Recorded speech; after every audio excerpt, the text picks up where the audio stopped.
All right, well, we're going to start into session 9 and invite you to turn to page 75. So we're talking about a real man excels at God's work. And speaking of work, sometimes you have people you work with and they get nicknames. Now, I'm not talking about the positive nicknames, but I just want to share, these are some of those nicknames that take it another level. You had to think about it a little bit, but then you kind of realize why people get a nickname that they did. One of those I found was Motion Light. They called the one guy Motion Light because he only works when somebody's walking by. So that's more of like the guy that, oh, here we go. There was another one. His name was Lantern. This one's kind of harsh. He's not too bright and he has to be carried, with his job. So that one's, but it's like, what? Why do you call him Lantern? They don't catch on to this. One guy they nicknamed Kit Kat because he was always trying to get a break. So give me a break kind of thing. There was another one on here, let's say E.T., because he always wants to go home, that kind of thing. And I tell you what, one of my favorites was, they call him Deck Chair, because they always folded under pressure. So that was kind of harsh, kind of getting down into that. One of my favorites was Daisy.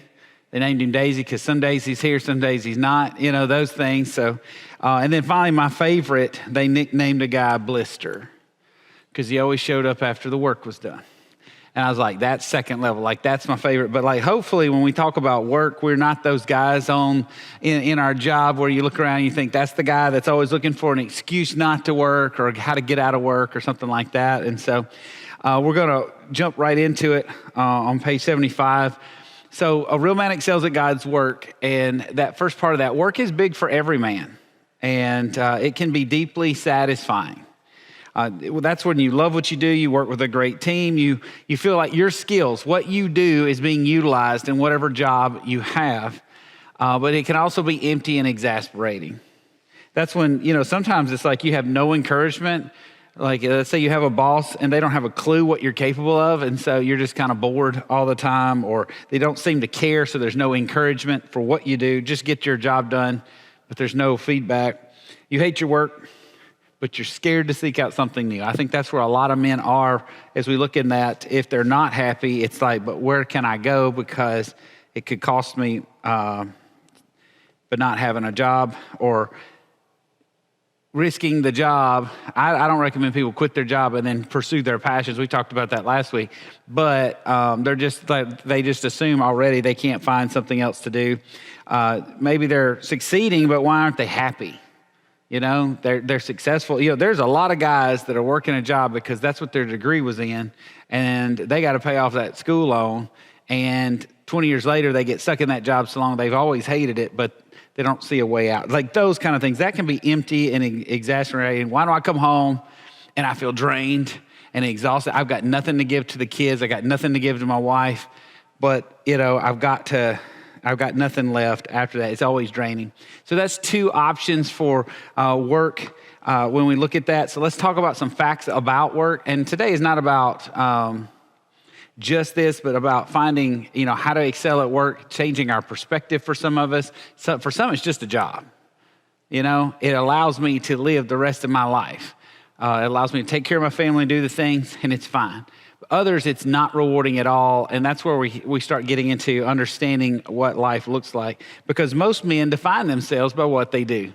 You hang out with a group of guys or one other guy for more than 2.5 minutes, somebody's going to say, so what do you do? Where do you work at? Or what, if you're at a work-based kind of party or something, it's like, what facility are you in? What department do you work in? But a lot of us, and there's nothing wrong with this, we're defined by what we do. It's not the only thing that should define us, but for lots of men, you ask, who are you? Well, I'm a doctor. I'm a lawyer. I'm a pastor. We start with the title, whatever that is. I'm a contractor or whatever it is, because we define ourselves like that many times. And there's some statistics here about men spend more time in the workplace than anywhere else. Think about this. 60 to 65% of our time is spent at work in our life. 30 to 35% of our time is spent with family and personal interests. And 0 to 10, depending on your involvement of our time, is spent in church and community activities. So when you look at that 60 to 65%, so 2/3 of most men's life is spent in the work. Shouldn't and couldn't it be more than just drudgery? And when you're spending 2/3 of your life in work, then what if we actually enjoyed it? Because not every man does enjoy it, and I get that. Work should and could be enjoyable, but it doesn't always have to be. I think about when we were looking to move back home. I didn't know about Friendship. Amy didn't know about Union County Schools. We just said, we're moving back home. And that was terrifying. Now, we had some months ahead of us because this was January, and we weren't moving till the end of May. So we had some time. But if we'd have got here if I hadn't heard about Friendship, hadn't ended up at Friendship, y'all passed on this for me or something like that, moving back, I wouldn't still be going, I'm just looking for the perfect job. I would have found a job, if that was at a church or not, but I would have taken care of my family. I get there's seasons where, you just take care of your family. There's those things. But overall, look at how much time we spend at work. And according to a Gallup survey, a majority of men feel miscast in the work that they do. Like that this is not a good fit for me. Everything from 50% of all workers when they were interviewed are not personally engaged in their jobs, little passion for what they do, in other words. Another 22% are actively disengaged. It's nothing more than a paycheck. So 72% feel out of place in their work. Now, some of you feel like you're doing what you were created for, that others of you have jumped around from different jobs. Maybe you found your place now, but maybe you didn't have it early on. But what we're seeing is men today increasingly want real purpose in their work, especially millennials, that 25 to 27 to 40-something range. The workplace has shifted to more than a pursuit of profit and self and interest. They're asking less about the pay amount. They kind of assume, there's a lot of millennials, they're kind of negative, like they assume they're going to be in debt. They're expecting the student debt to be there. So what are the other benefits to this job besides just pay? What kind of, they want meaning in their work, as you see in that middle part. I know a growing number of companies actually give away a portion of what they do as part of the bettering the community around the people that they work with. So that's some mindsets, but here's the other thing on E. The future is setting up to be a difficult time for men in the workplace. So these are all just statistics. It's not for everybody, and I know it doesn't fit all of us. Some of this, like you finding your perfect job, maybe you're already in it. So this doesn't have anything to do for you. That doesn't speak to you, but there's other parts of this where we talk about our calling and understanding. Remember how work was here before sin entered into the world. It's not a punishment, and it actually can be quite fulfilling. So that's what we're trying to figure out. But here's 3 reasons. It says by 2050, a third of all working age men could be unemployed. I don't know where they're getting that statistics. But here's the reasons behind what they're seeing in the labor market. 3 things that are affecting men and their jobs. The first one is robotics. So brawn, the ability to lift heavy things, is being replaced a lot of times by machines, some type of robotics. The second one is education. Women are being educated at a far higher rate, especially in key jobs. I just appreciate that trade schools are finally getting some attention again, because those that didn't get the attention it probably needed, but like having a specialty skill set can be quite powerful, like the mechanic, the welding. There were certain other ones I remember looking into. It's like these are really key jobs that allow you to have an issue. And the big things, like think about robotics, AI is coming along and things are changing because of it. And we talked, a year ago. I said, the guy that can write prompts, the girl that can write prompts will rule the world.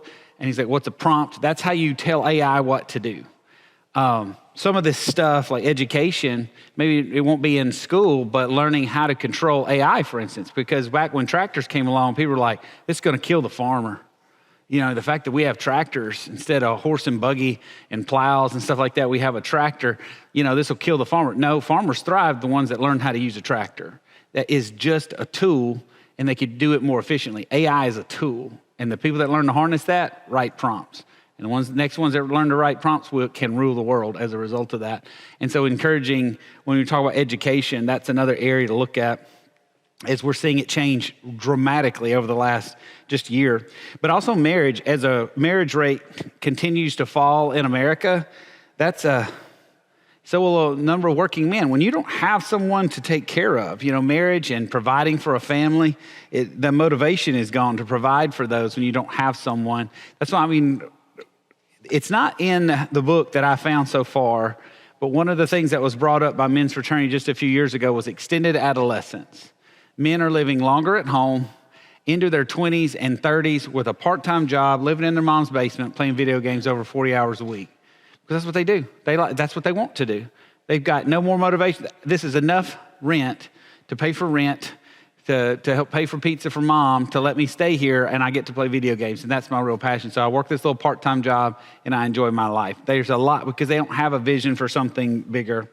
And it's really hard to find someone to marry when you're in your mom's basement all the time. I have met people that met online through video games, but that's for another time. So these are 3 reasons why the work labor market could be changing through that. So work is a major topic of the Bible, though, and so we're going to unpack a little of this, especially in Colossians and then going forward.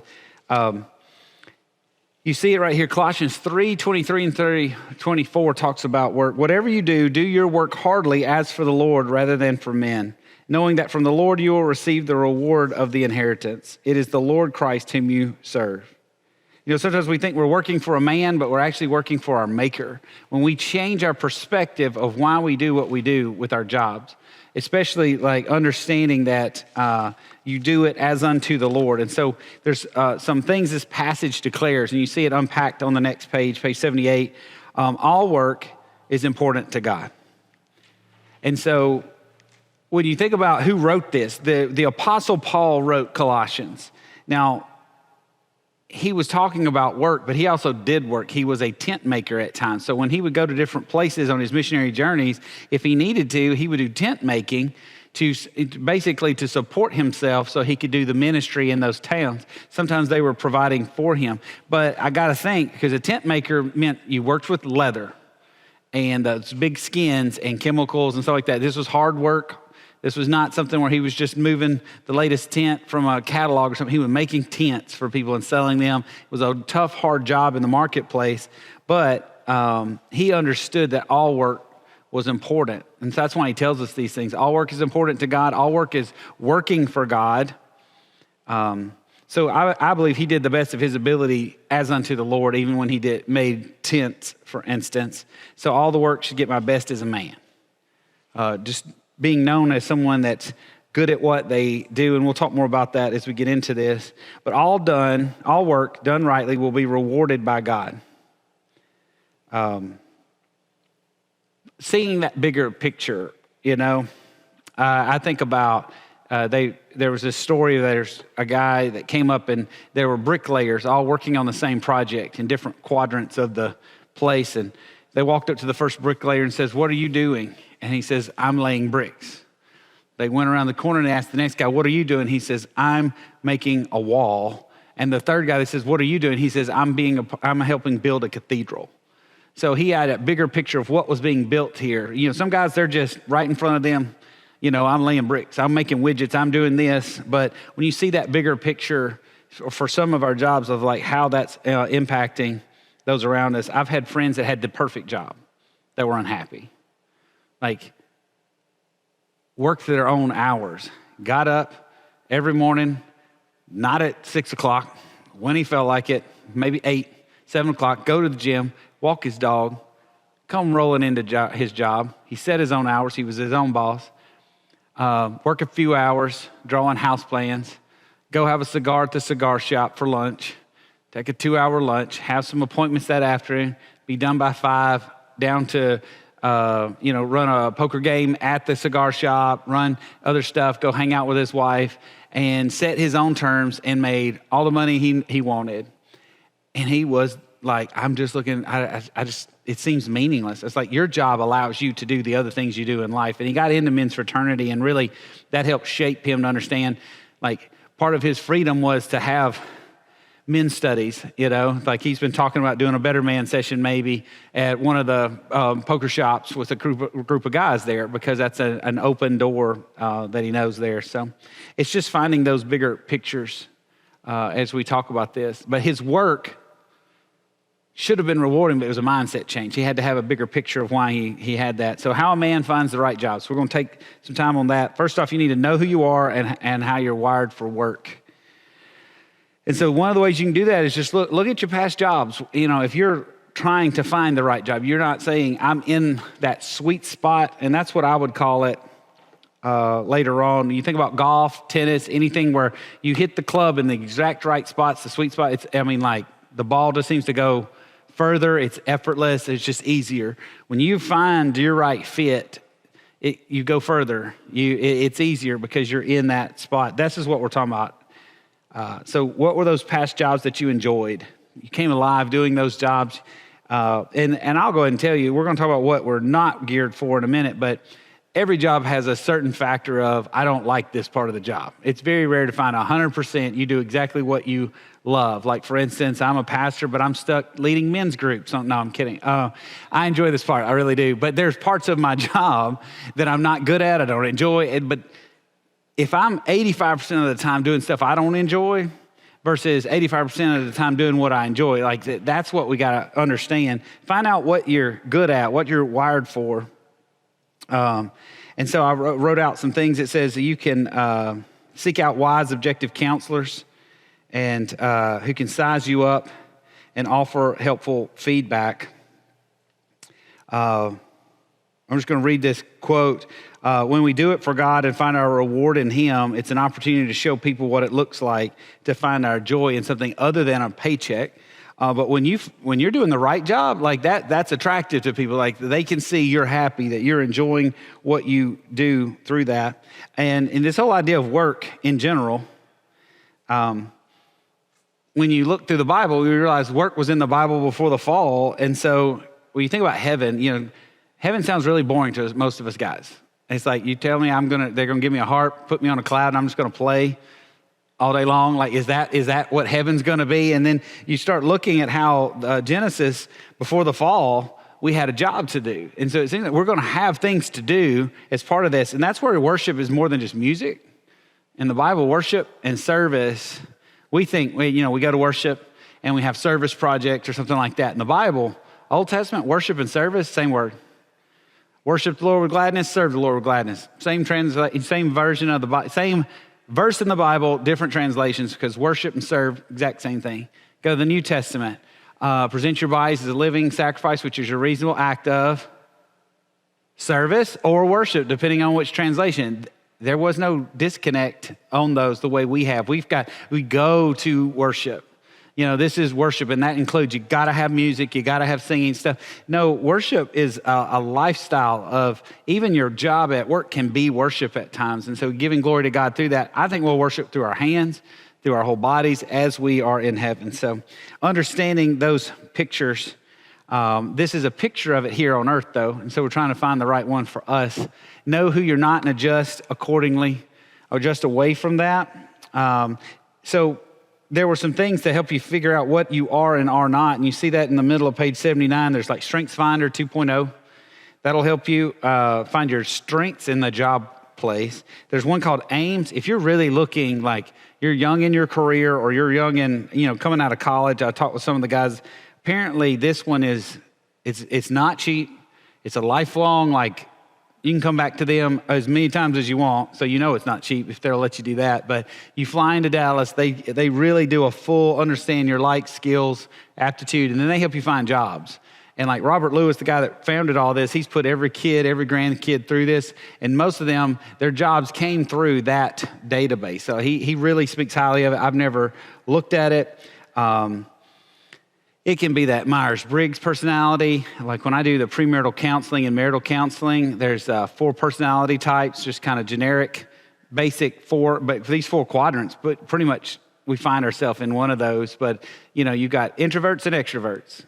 You got pessimists and optimists. So the variation of that is 4 different ones. The introverted pessimist, the extroverted pessimist, the introverted optimist, the extroverted optimist. And you find that there's different personality types out there as a result of that for being couples. But like, if you're introverted, that might affect what kind of job you want to do. Do you want to be that front guy? You know, the door-to-door guy, that's exhausting for an introvert, you know, those kind of things. And so understanding that through this. And so there's all kinds of things. But how did God make me? How am I wired? What are my passions? And then what are the needs? That's what some call that sweet spot. When you connect your giftings, your passions, and your needs, like if you were to draw circles, when they all connect, that's a sweet spot. Because if you get to do what you're gifted at, what you're passionate about, and there's a need, so you're filling that need, that's where it becomes effortless or feels effortless as a result. But also know who you're not. And you can adjust away from that, you know. You're just in a job you're not a good match for. It can take courage to come to terms with who you're not and seek better career options. So every job has parts we don't like. I mentioned that, but this can be terrifying, the idea of changing our jobs, even though it's like I've met homeless guys that have been homeless for like 8 years, 10 years. They don't know how to go back and get into the real world. You could offer them a job tomorrow. They're like, that's okay, I'll stay here. Because they know this world. This is safe. This is comfortable. You think about prison rates, recidivism, where they go back in. There's some, they know how the inside of the prison works.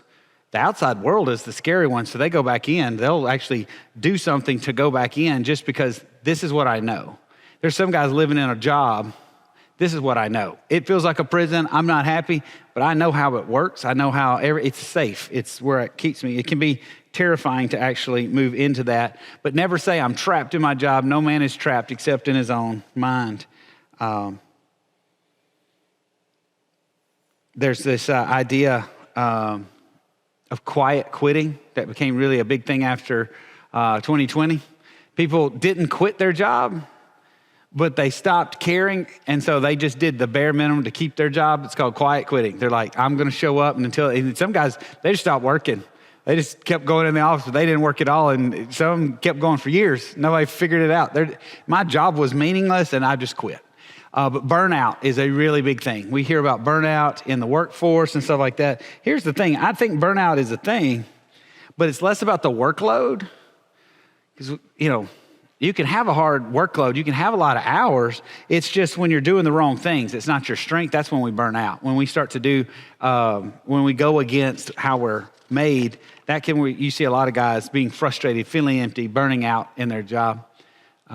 It's something for me, like I get to do a job that I feel completely fulfilled in. And it's not just because it's ministry. I'm wired a certain way. And I got to, when we moved back home, I was looking to use as much of my, like the way I'm wired, the way God's made me. I wanted a job, if I wanted an opportunity to use those as fully as possible. And that's given me purpose and meaning through that. I get to see my passions come out. But when you're trying to figure that out, that's, you know, there were years as a pastor where like other parts had to be done, and I wasn't good at those parts, and they were exhausting. You know, that's where I started to face, you know, am I burnout? Am I getting burnout? Well, here people are worried about me because the workload. Sometimes they see me running around on Sundays or doing stuff, and they're like, I don't want you to burn out. Like, no, this is life-giving to me. I come alive doing this. If $10 million dropped in our bank account tomorrow, I'd still be here at 7:45. You know, as soon as I drop the kids off, I'm here. You know, for one thing, I got a more comfortable chair up here than my house, but no, I don't have a recliner in my office or anything to take naps. I just, I love what I do. And that's what, you know, for many of us, we really want us to enjoy work. So it's beyond just a job, but you get to do that. That's where some might need to be courageous and examine where you're at through that. So how a man excels at work. So this is where, regardless whether you're needing to look for a new job or you're already in a job, how do we enjoy what we do? And the first thing is don't just work. Work to be really good at something. You know, we go back to that proverb, do you see a man skilled in his work? He'll stand before kings, not just stand before obscure men. So in any work, there's that guy who's the man. I can hear Robert Lewis saying that because that sounds like something he would have said. The man, he's the man. And he would laugh. I promise you that's how he used to talk. Because we don't go around saying, you're the man anymore. But you do go, like, who's the best guy for this?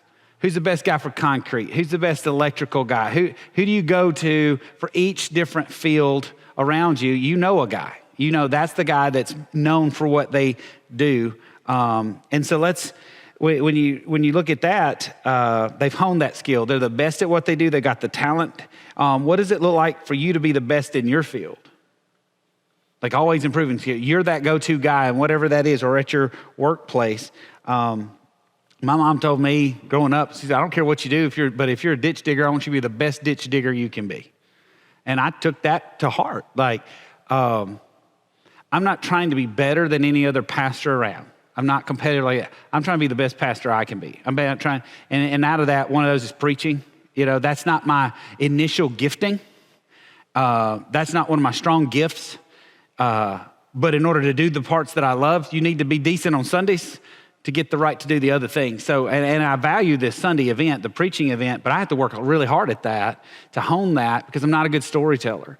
But I have to hone that and work on that because that doesn't come naturally to me so that I have the right pauses when I'm telling a story. And so I'm not just, giving out information, but I'm actually impacting lives as a result. So this week I went to the preaching conference for the state of Mississippi. It was Monday, Blue Mountain. I'd never been to Blue Mountain, never been to the campus. It was like an hour and a half away. And I was like, it's 30 minutes away and they're giving me lunch. Let's do this. But I get there and what they did was they had 3 different professors and pastors speak to you. The whole day was about the book of Samuel, 1st and 2nd Samuel. And I had preached it 3 years ago. So I could have easily said, I don't need this. I already know everything there is to know about Samuel. No, I went in with my eyes wide open. I wanted to learn something new, and I learned some new things.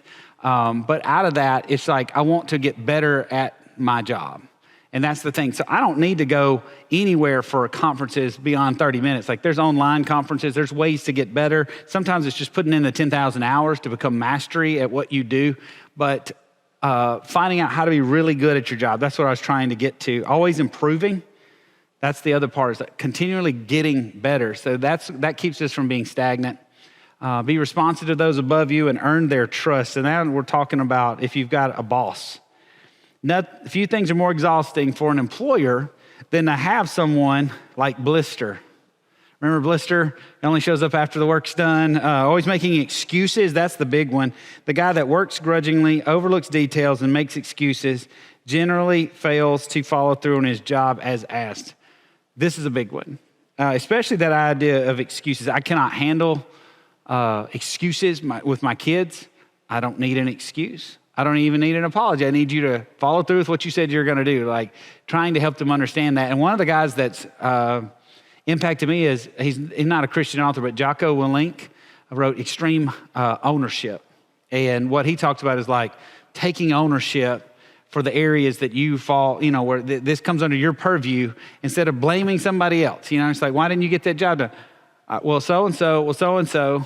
Why did you eat the apple? Well, that woman you gave me, it goes back to that first passive man, not doing what they were called to do. So don't make excuses. On the other hand, every employer highly values that employee that can be trusted faithfully to execute the job and that he's been hired to do. And that's why it says a faithful employee is invigorating as a cool day in the hot summertime. He refreshes the soul of his boss. When your boss looks and knows they can trust you, there's a thing called Learning at the Speed of Trust. And it's written by one of the big leadership companies out there. But he talks about everybody has a trust language, 1 or 2 trust languages. Just like love language, we have trust language. So there's certain people, their trust language might be deliver results. And what that means is you can talk to them however you want as long as you can deliver results. As long as you get the job done, they don't care if you're respectful or not. They're just looking for results. Others, it's being on time. Others, it's being respectful. As long as you're nice to them, they don't care that you don't get the job done because you say it the right way. There's all kinds of different levels. And for me, I learned if you come late, like if you work with me and you're always late, I don't respect you. I don't even trust you. We had one guy, if we needed him somewhere at 9:30, we told him be there at 9 o'clock because he was coming from Nashville and he was 30 minutes late to everything. But the game changer for him was he delivered results. If he said he'll handle it, he'd handle it. And so there was this weird thing. Those two things coming together, I trusted him implicitly because he always handled his business. The next guy was always late and didn't handle his business. And it was like, this is not good. I don't trust you at all. The opposite of trust is suspicion. If you don't earn the trust of your boss, for instance, they can almost be suspicious. They don't assume the best at that point. They're like, why weren't they here today? Or why aren't they doing what they need to do? Instead of grace being given, it's the other way. You look at it in sports. When that quarterback is getting pressured, they're not going to throw the ball to just anybody. When they start getting fight or flight, like that guy's pushing from the edge and they're running around with their heads cut off, they're going to be throwing it to the guys they trust. It'll be that tight end or that wide receiver that they know will be at the same place every time, and they're going to look for them. Does your boss look at you when those times get tough, or are you that deck chair that folds under pressure? Those kind of things can't be depended upon. And so that's some big things, because this goes down to reputation. Proverbs 22:1, a good name is to be more desired than great wealth. It's hard to fix a tarnished reputation. If you're known as lazy, or you're known as always late, you just need to know what your boss cares and how that works for them. But a good name is more desired than great wealth. Just to have the reputation, to me, that matters a lot. I had a boss I learned integrity from. Like, we built above ground swimming pool. Something happened.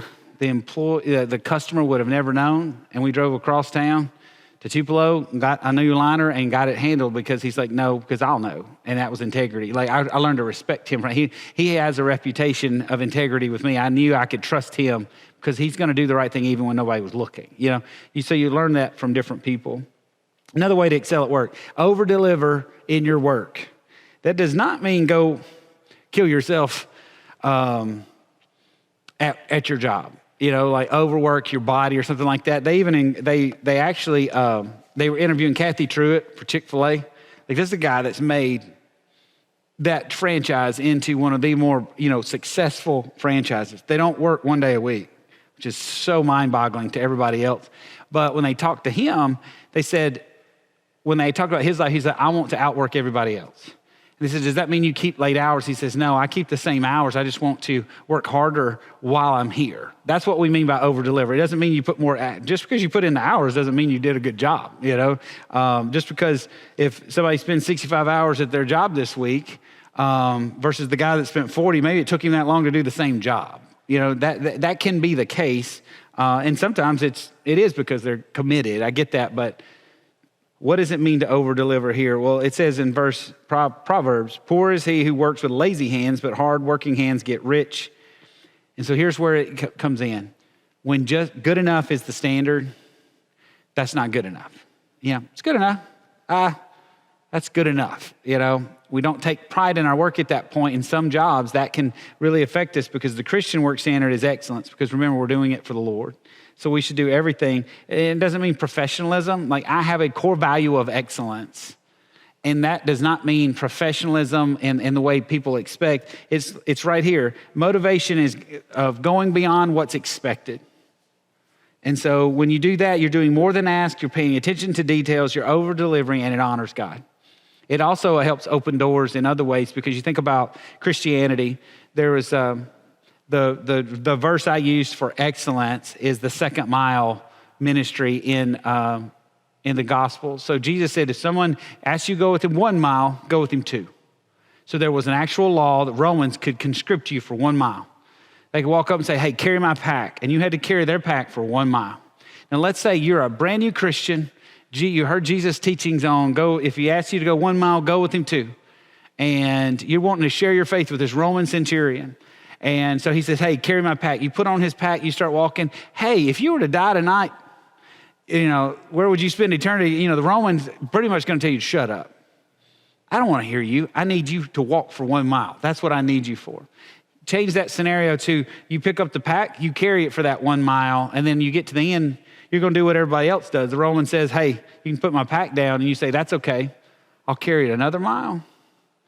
I'm curious about you at that. If I'm the Roman centurion, I want to know what's going on with you. Now you earn the right to have the conversation because you went beyond what's expected.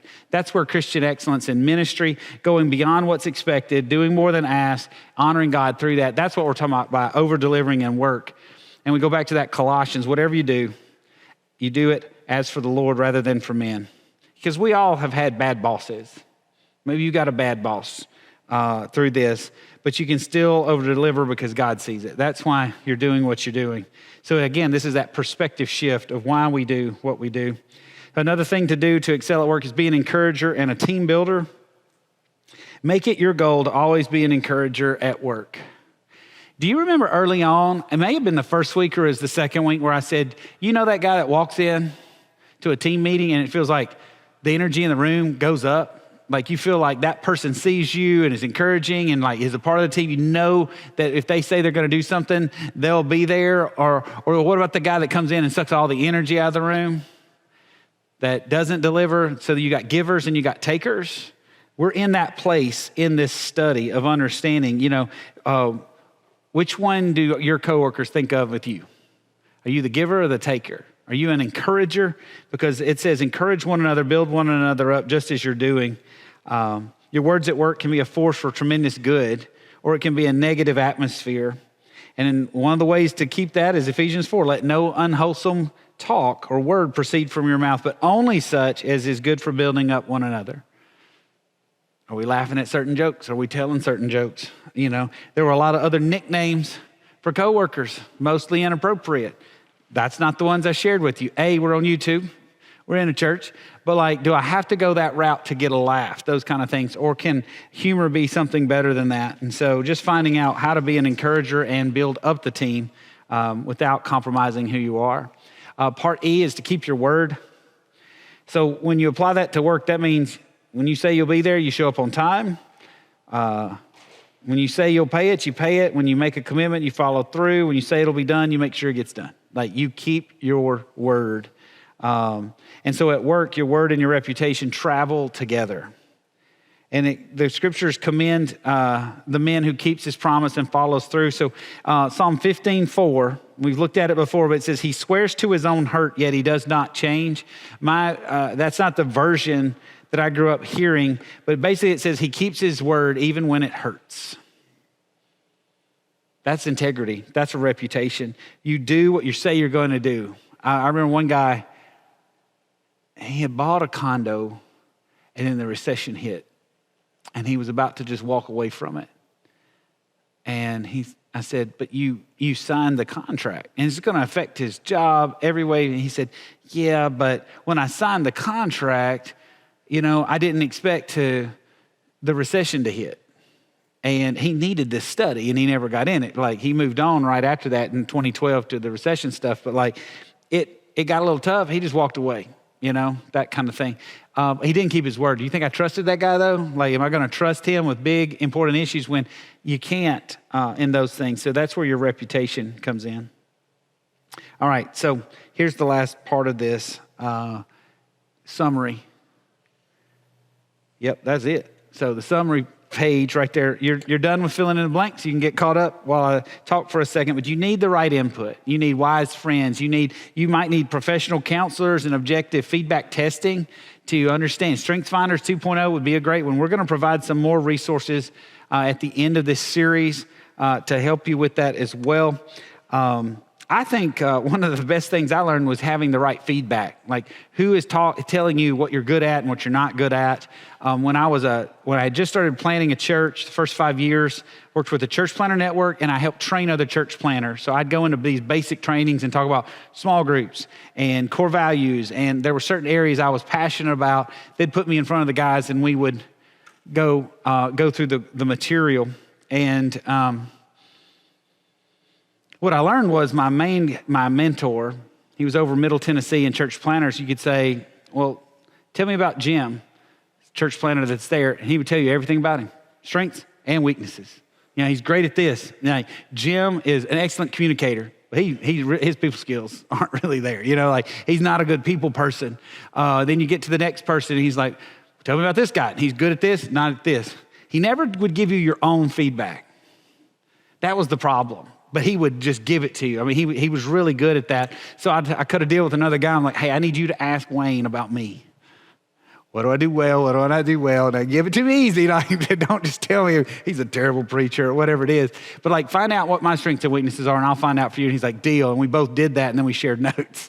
And it was so eye-opening. But why don't we get that feedback? It's so hard to tell people. When I was training in jiu-jitsu with a group of guys, every morning, we would talk about each other. Like, there's this one guy, he was really good with top pressure. I mean, if he got on top of you, it was going to be a bad morning. Like, he was going to make you feel like you were dying.